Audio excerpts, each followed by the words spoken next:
Le fascisme n'est pas seulement une idéologie politique. C'est avant tout une psychologie spécifique. Une structure mentale qui cherche la certitude absolue. Qu'est-ce qui attire l'individu vers ce type de mouvement?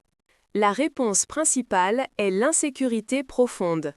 Le monde moderne est perçu comme chaotique et menaçant. Le fasciste cherche à fuir la liberté. Selon Erich Fromm, la liberté génère anxiété et responsabilité. L'idéologie totalitaire soulage ce fardeau.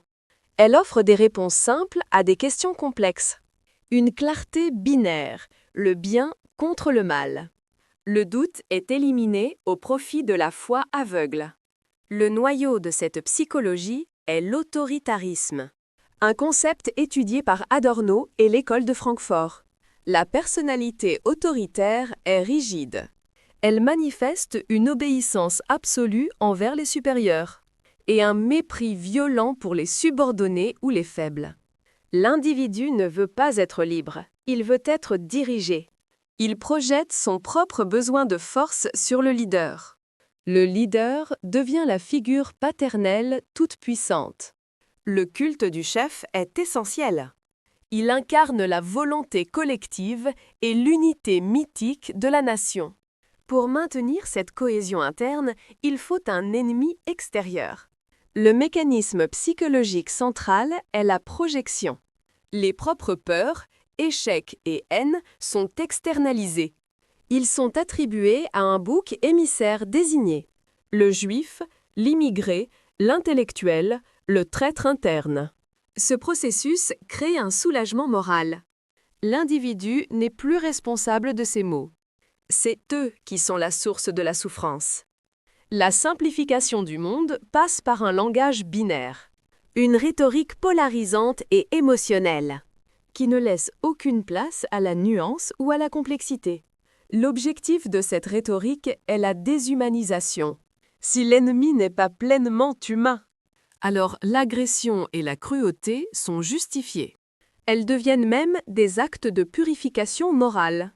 L'identité individuelle se dissout dans le groupe. Le sentiment d'appartenance est immensement valorisé. C'est un refuge contre l'isolement social. L'adhésion au groupe donne une illusion de puissance. Il partage l'omnipotence du mouvement. Il y a une fascination pour la violence et la force brute. La violence est perçue comme un signe de vitalité et d'authenticité. Elle contraste avec la mollesse perçue des sociétés libérales. Psychologiquement, il existe une intolérance à l'ambiguïté. La vie est vécue comme une guerre constante, où il faut choisir un camp sans hésiter.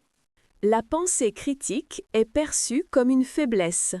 Le doute est considéré comme une trahison.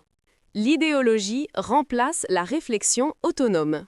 La psychologie fasciste a besoin de mythes et de nostalgie. Elle crée une histoire passée idéalisée et immaculée. Âge d'or perdu qui doit être restauré. Ce mythe justifie l'urgence de l'action violente présente. L'émotion supplante la raison factuelle.